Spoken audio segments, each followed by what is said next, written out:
I'm Alex Mozet, and welcome to Winner Take All, where we talk about the constant battle between large tech monopolies and traditional incumbents.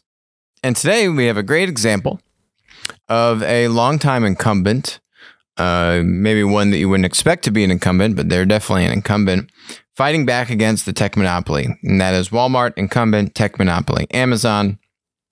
We have chronicled Walmart's journey, their marketplace journey, for years now. Honestly, starting back in 2009 when they tried to launch Walmart Marketplace as an internal initiative at Walmart, it failed.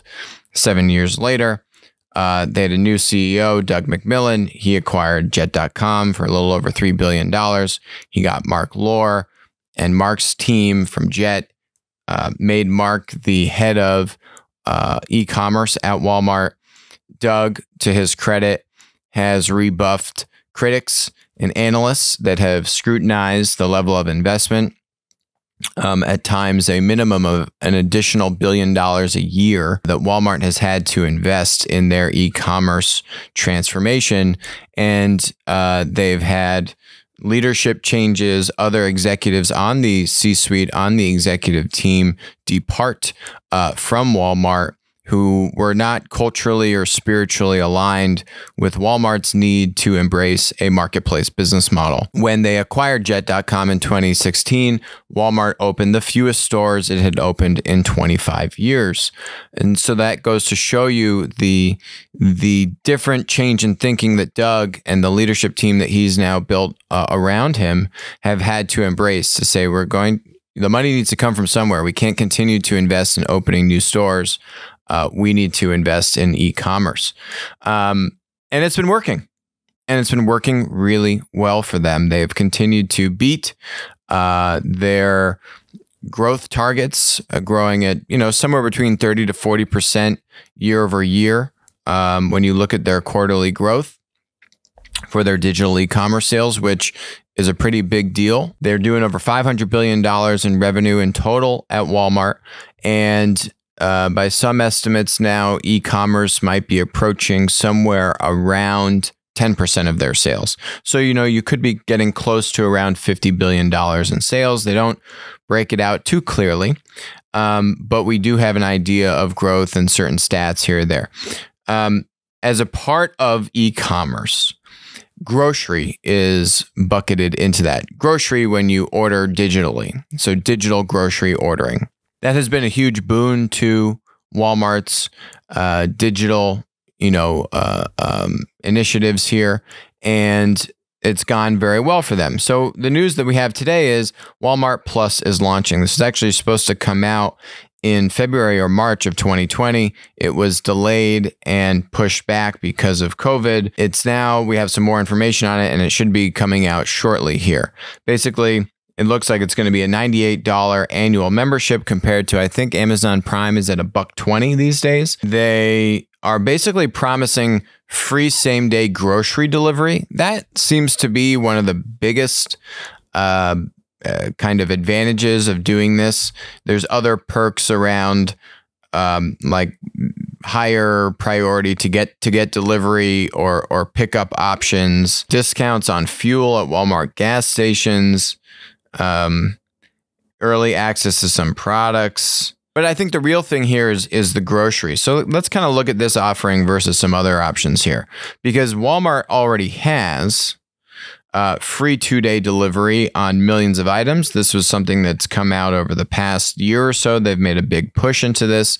So whereas Amazon Prime, right, to get that Amazon Prime free shipping, you have to be a member of Amazon Prime, pay that $120 annual fee.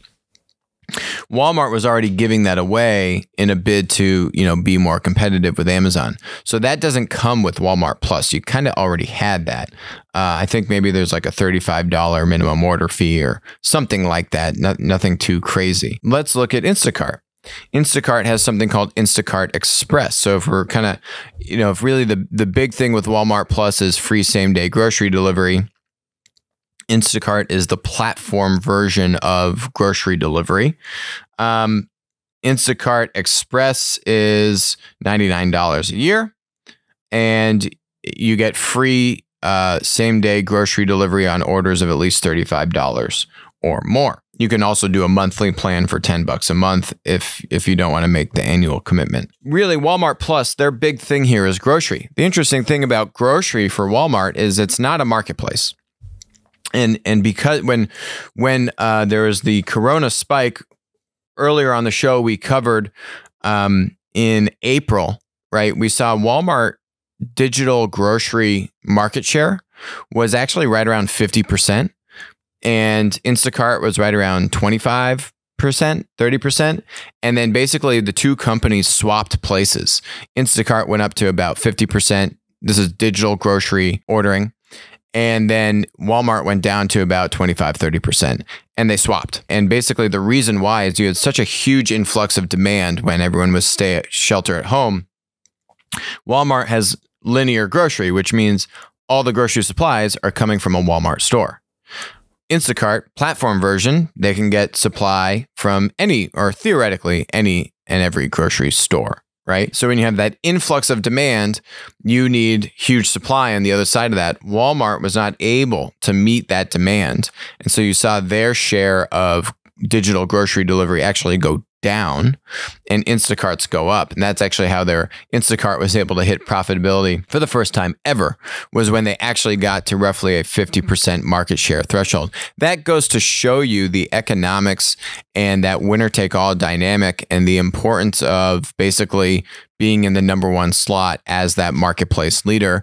Because if you're not there, you're not profitable. And so now it took that much boost to Instacart for them to just hit break even. Pretty astounding. So grocery is kind of the killer app here, as we've seen. We've seen Amazon make a big push, like buying a company called Whole Foods a number of years ago.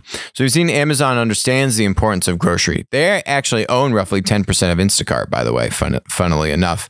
When they bought Whole Foods had invested in Instacart many a year ago.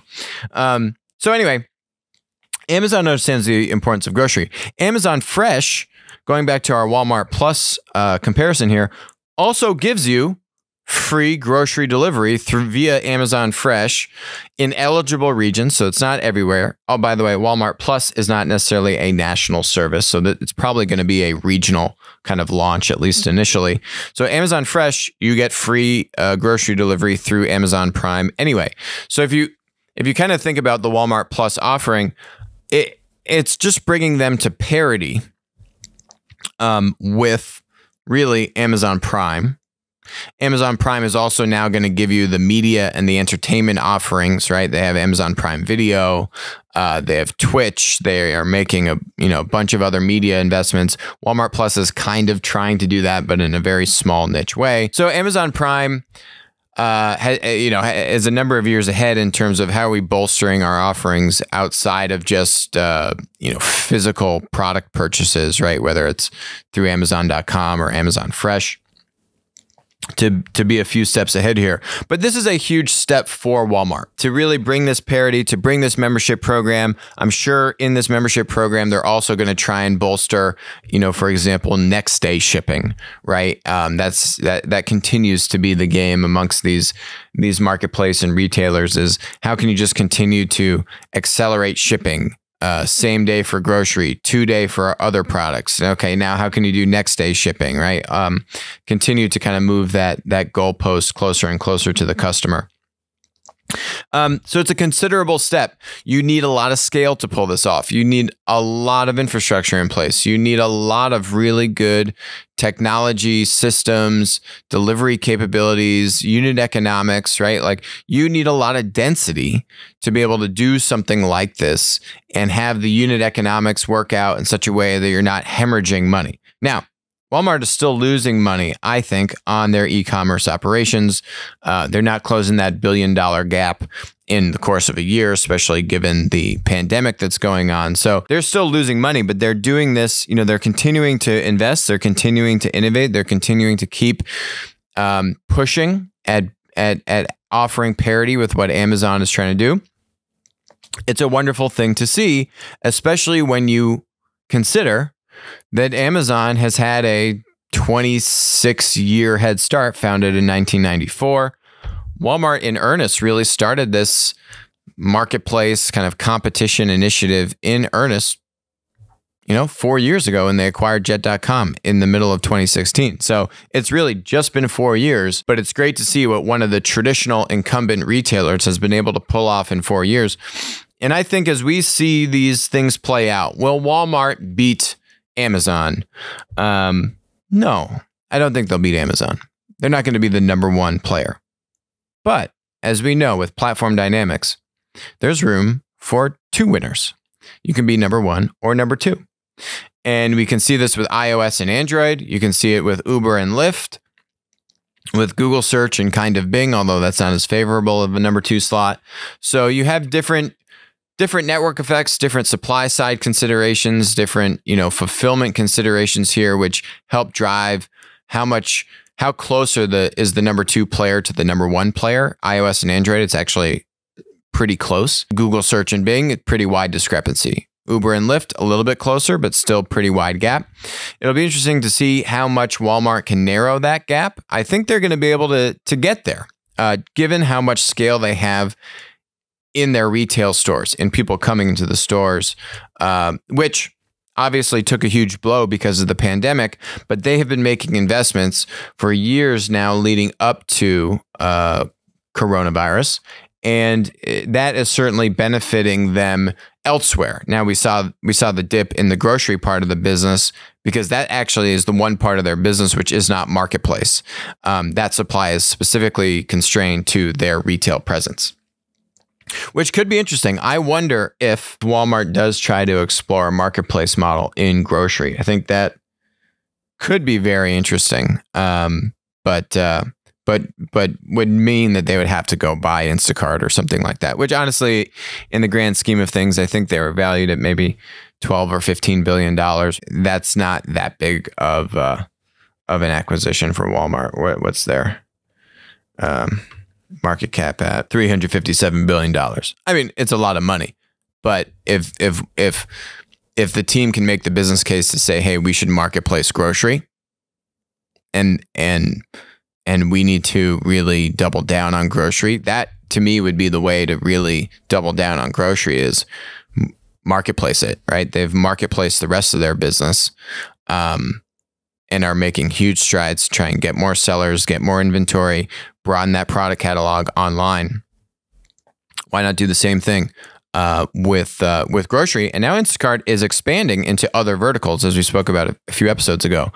They're going into liquor and pharmacy and drug delivery. The two other things that you need right away in addition to groceries.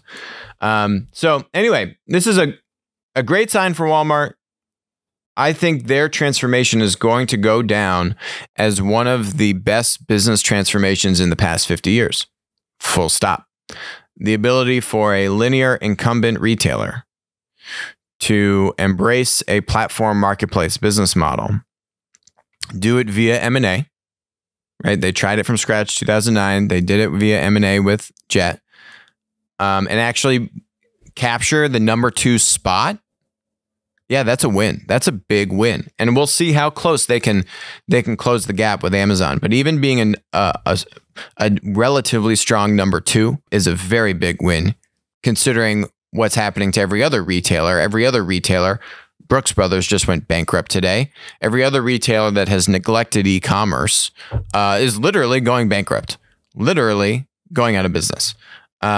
So very interesting and very great example of how that strong leadership, that conviction at the top to deliver and then invest and continue to invest and see this through. It's working and it's paying dividends, and rightly so. Really great to see. So, next topic is about the other side of that aisle, that large tech monopoly, our friend Amazon. Government agency tests $6 billion market with 3 e-marketplaces. So the GSA, General Services Administration, it's kind of like a portal for government agencies to buy stuff. It's like version 0.1 of Marketplace, but like horrible Marketplace. And so now they've said, hey, we are going to award 3 contracts to Amazon Business, Thermo Fisher Scientific, that's an interesting one, and Overstock.com. My first reaction to this is, where is eBay? How did eBay miss out on this? Whoa, that's a big miss, eBay. I mean, what was going on there? Okay. Now, and Thermo Fisher beat out eBay. Okay, that's it. I mean, there's an incumbent for you. Thermo Fisher, doing marketplace, has now a lock on one of 3 portals for $6 billion worth of purchases to go through their marketplace. I don't think they have a marketplace, by the way. Means they got to go buy.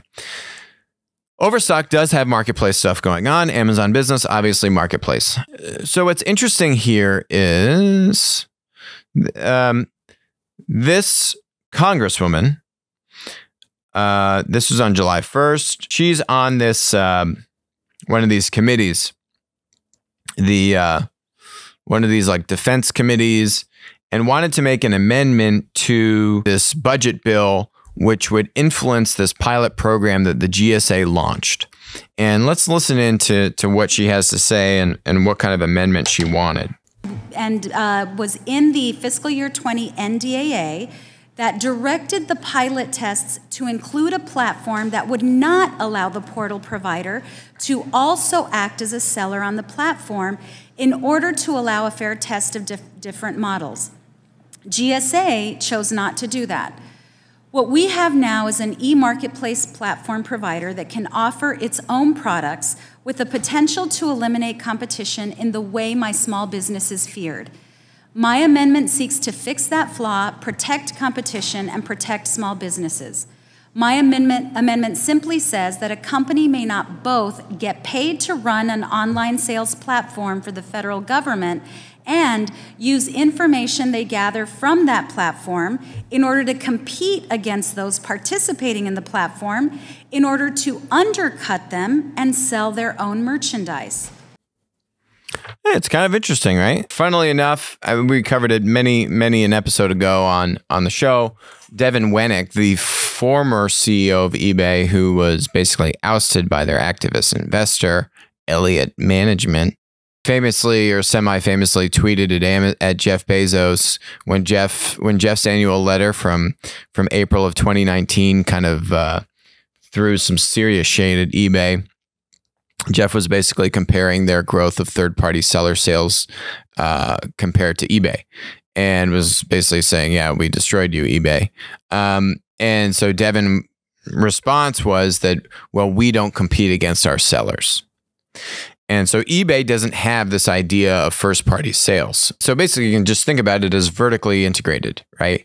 Where the platform, the marketplace, has third-party sellers, and now the marketplace acts as a seller, first party, competing with their third-party sellers, right? First party, third party. We have seen first-party sales at Amazon go up.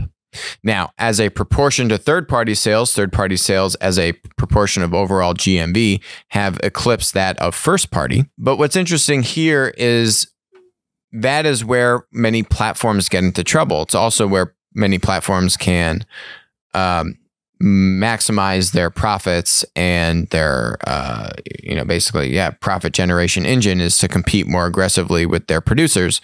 We've covered that ad infinitum on the show. We had Tim O'Reilly on, right? We would say platforms, they take advantage of the producer, of suppliers first, not consumers. Now in eBay, which doesn't vertically integrate and is not competing with their sellers, doesn't have that same problem. eBay's still doing almost maybe $100 billion in GMV internationally. They have a huge international business. They're also doing like auto car sales, which is a little bit different of a model. So when you look at it, they still have at least a $30 or $40 billion GMV business in the United States. It's a material marketplace business. So where was eBay on this? They need to be channeling their dollars a little bit differently here. And the reason why I say that is, so this congresswoman is from Texas, Representative Escobar. She goes on to say in this that the chairman of her committee did not agree with this amendment that she had drafted. I guess there had previously been support on the committee for this, as she had just kind of mentioned, and then the chairman shot it down. And so who is the chairman of this committee? Chairman Adam Smith, from a state called Washington. What district do you think Adam Smith represents in the state of Washington?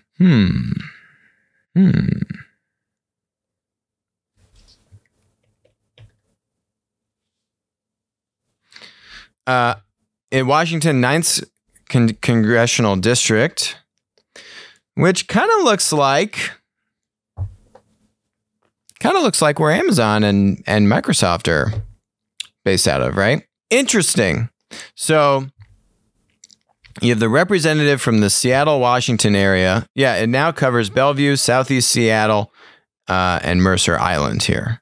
The guy, the chairman of this committee, who shot down the amendment, which would change the GSA pilot to require that there be a marketplace that doesn't have basically a vertically integrated business model that competes with its third-party sellers, which again, what we've spoken about on the show many times is that what Amazon, from an antitrust standpoint, they're taking advantage of third-party sellers and they're competing unfairly with them. And we have countless examples of this on the show that we've gone over a year. And so if you had, say, an eBay in there, which is not vertically integrated, which only has third-party sellers, that would be an interesting pilot, wouldn't it? I would be interested to see, right? Do you have severely adverse results on an eBay pilot marketplace for the GSA versus the Amazon pilot marketplace? Now, Amazon's argument to keep first-party sales is that they need to be a market maker in key product categories that might be underrepresented by third-party sellers, right? So they say, hey, we need to make sure that the marketplace has what you need, government, and we are going to guarantee that you have what you need because we can be a first-party seller and we can fulfill product on the marketplace if our third-party sellers can't fulfill. I mean, it's kind of a laughable statement, but that is their argument. There is some truth to it. And if you look at the growth of Amazon versus eBay, you can kind of see that truth, right? Amazon has been able to plow into new product categories with this hybrid approach of first-party selling and third-party selling. They can be a market maker and go and expand and get product inventory and basically subsidize the expansion into new verticals. We're seeing them do this with Amazon Business a lot. Well, they will go and act as the first-party seller in Amazon Business, break into a new vertical, and then once they have demand there, then they can let third-party sellers expand the product catalog and so on and so forth. So you can see that. Now, it doesn't mean that it is automatically going to fail. And if you have a large player like an eBay that has a pretty sizable network of third-party sellers, are the prices really that much higher if you have purely a 3P marketplace in this pilot program? Probably not. But hey, isn't that the whole point of a pilot? Let's see. Let's test it out. Unfortunately, this Congresswoman's thing was killed. This amendment was killed because the representative from Seattle, the chairman of the committee, killed it. Huh. God. What are you going to do? Yeah. Amazon's tentacles are everywhere. So I agree with her. Maybe she should have tried to not go directly after Amazon, but say, hey, let's have eBay in here. Let's make sure that we have at least one pure play marketplace in addition to an Amazon. I'm not too familiar with how Overstock is running their thing and what Fisher is doing. I don't even think they do marketplace, but eBay would be a good example of a pure play third party seller only marketplace. And then compare and contrast, right? Do the pilot. Does the government get charged a lot more money by sourcing stuff on eBay versus Amazon? Because if not, then you would just go with the 3P only model in eBay. Isn't that the whole point of a pilot? I don't know. Okay, Escobar. Let's talk. Why don't you call out Adam for being corrupt? Sorry, Adam, but I don't know. It's too much of a coincidence these days. Okay, next topic is Huawei. Last episode on the show, we had a sad ending to the show. We mourned the loss of Hong Kong's freedom. And now you are seeing reverberations of that. We spoke about the Splinternet. We've spoken about Splinternet many times on the show. You are seeing that reverberate now across other parts of Asia, Southeast Asia, with Singapore. Singapore is divesting themselves of Huawei infrastructure and going over to Ericsson and Nokia. Full disclosure, I've bought some shares in Ericsson and Nokia because I think that they will benefit from basically these, geopolitical forces that are deliberately trying to undo the government subsidy of Huawei, the Chinese government subsidy of Huawei, and trying, more Western governments trying to push these alternatives, Nokia and Ericsson, as opposed to the Chinese version in Huawei. This article doesn't have it, but what was really interesting to me is maybe it was, Pompeo, the Secretary of State. Basically, he was saying that the telecom, this is all about telecom infrastructure. These are telecom towers, right? Internet infrastructure, cell phone infrastructure. It's not software and that kind of stuff, but everything, all the stuff that software runs on is being put on top of 5G and this kind of stuff. Anyway, Pompeo was saying that the telecom industry is like a $90 billion industry, and China has assigned a $100 billion subsidy to it. So they've basically said, we're going to subsidize the industry is worth $90 billion. It means $90 billion is spent on telecom infrastructure annually, and they're going to provide a $100 billion subsidy to Huawei, which means that they absolutely want everyone to get cheap infrastructure from Huawei subsidized by the Chinese government.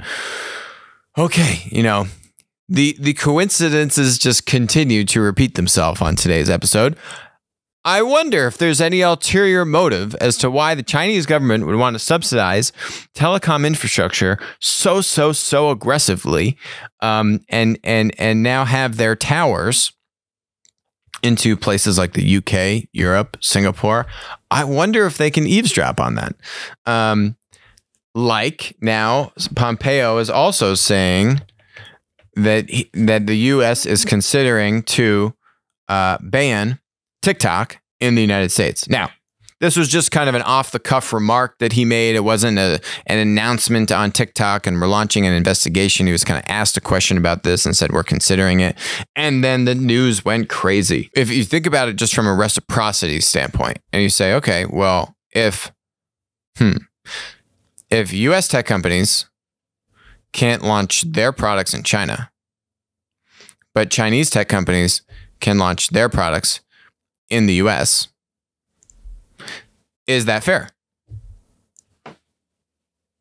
The answer is no, it's not fair. It's pretty straightforward. Even you get rid of this whole thing around privacy and, what is being done with the data. I mean, these are real concerns. We've seen the USCIS. Did I get that acronym right? I think so. United States, yes, I guess so. One of these government agencies strike down the Chinese acquisition of the LGBT dating app called Grindr. This Chinese company wanted to buy this. U.S. government said, no, you can't buy it. Sensitive information in there. So think you're a government official. You're using this LGBT dating app. That could be sensitive information that you don't want publicly disclosed, or you certainly don't want in the hands of the Chinese government. They could use to exploit you or have leverage on you or whatever the case may be. So they struck that down. There is precedent of that. Now, that was a U.S. company being acquired by a Chinese company. This is a Chinese company entering the U.S. market. And oh boy, do I feel bad for that former Disney executive, Kevin Mayer, who is now the CEO of TikTok. And I mean, we've covered a lot on the show. There's just a lot of issues with TikTok. There's a lot of issues. I can tell you this much. If TikTok is being looked into, Zoom should also be looked into. Now, Zoom is a different thing where technically it's a U.S. company, but all the engineering and product development is from China. So TikTok is a clear-cut issue. It's a Chinese company, product and engineering in China, entering the U.S. market. India just banned it. So that's a little clearer cut, but then you're going to wade into more of these gray waters around Zoom, which has had now multiple run-ins with issues with censorship and the Chinese government.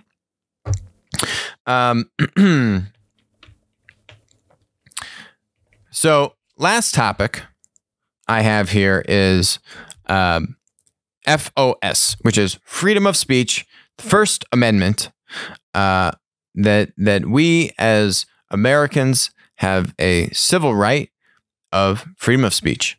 And, I've spoken a lot on the show about this shift of a systemic initiative to try and control speech on content platforms, on social media platforms, and how holistically that's bad.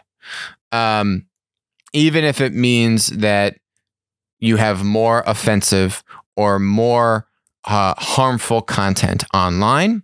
I used the example of President Bolsonaro, president of Brazil, his post, which was clearly false, saying that basically coronavirus wasn't a problem or wasn't an issue. Don't worry about it. And then Facebook took that down. And that shouldn't happen. He's the duly elected president of Brazil. Let him own the fact that he's posting fake news. Let kind of due course take place. And for the citizens and people get grumpy at him and say, how are you posting this stuff? You're making the wrong decisions here. It's much better to have more speech rather than less speech. And the reason I bring this up is, well, I've spoken about cancel culture. I've spoken about cancel culture against Facebook, ironically enough.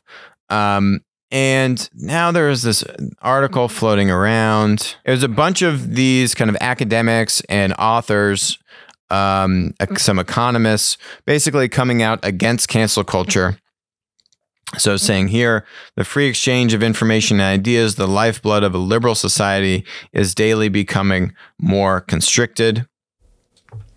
And there's a bunch of people that signed this letter. Now these people are coming under fire for having signed this thing. So this is funny. So this guy's from The Atlantic. He was saying, he signed on to this thing. Then The Atlantic had this article from a few months ago, which says, internet speech will never go back to normal in the debate over freedom versus control of the global network. China was largely correct, and the U.S. was wrong. Yep, you read that right. You heard that right. The U.S. was wrong. There's a little blurb in here. In the great debate of the past 2 decades about freedom versus control of the network, China was largely right and the United States was largely wrong. Significant monitoring and speech control are inevitable components of a mature and flourishing internet, and governments must play a large role in these practices to ensure that the internet is compatible with a society's norms and values. Yeah, I mean, I could read it again. I continue to read that, and I'm continuously dumbfounded at how this is the stuff that's being published. This guy's a Harvard Law School professor, Jack Goldsmith. I was talking about this with some colleagues, and this guy, Jack Goldsmith, he was the former assistant attorney general under George Bush. And Jack Goldsmith, I believe, is the guy who had something to do with illegal wiretapping under the Bush administration. And warrantless wiretapping. That was Jack Goldsmith's claim to fame.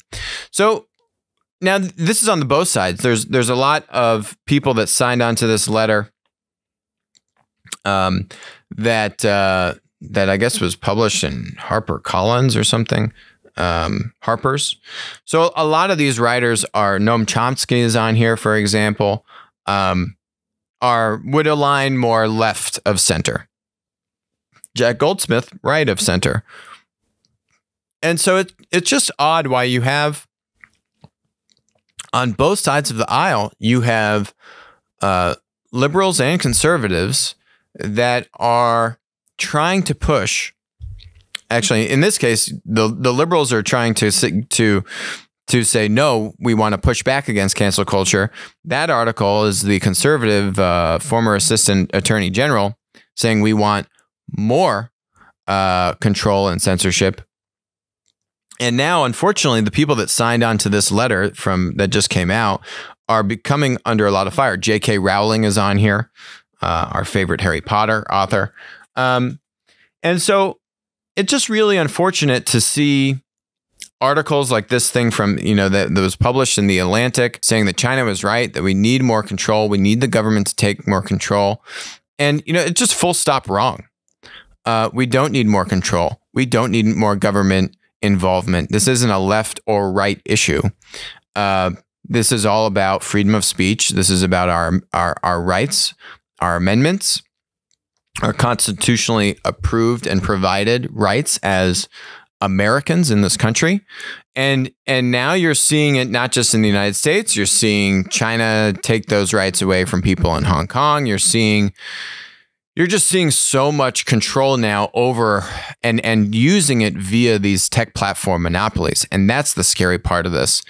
If you rewind the clock, maybe 10, 11 years ago, if you remember when BlackBerry, I might be dating myself a little bit here, but to our younger audience, BlackBerry was was much more dominant than the iPhone back in, 07, 08 times. And there was a huge battle with BlackBerry Messenger, their chat app. And all these foreign governments wanted to have the ability to read the messages going on this chat app, which that chat app, by the way, was a platform. It's a communication platform. And there was a huge battle between BlackBerry and these governments. These governments wanted to basically rescind all of BlackBerry's contracts in that country if BlackBerry didn't provide the encryption keys to those governments. And there's a showdown around the world. And what the U.S. should be is a bastion of freedom and free speech. We should be supporting our tech monopolies abroad when they come under fire from foreign governments to basically push and put these controls on these platforms in foreign governments, right? We should be helping our tech platforms thrive and bring this value to other societies. We've seen Vietnam and other Southeast Asian companies put the screws on Facebook and Facebook comply. So hopefully we will come out of this and have clarity on the importance of not controlling these tech platforms, and not come out of this with this kind of cancel culture, government control mentality. I don't think it's the majority of America. I think it's a very vocal minority in the country that want to have more control and want to shape the nature of the conversation. And that's bad. We want the conversation, even if it's ugly, even if it can rub people the wrong way. There are boundaries to that. I've spoken about that on the show. We need to have a debate about where are those lines. But where the nature of the conversation is today is way beyond those lines. And it's now much more into trying to control and shape the scope of the conversation, as opposed to relegating at the guardrails extreme inappropriate behavior. We are way past that point. And it's unfortunate. I think we will come out of this stronger. I think we will be able to take a step back from this, look at what happened, and move back to on the spectrum of openness and freedom. But it's going to take some long, hard fought battles to get there. I will certainly fight that fight, and I hope all of you will as well. That's it for us today on Winner Take All. Thank you for joining me, and I will talk to you next week.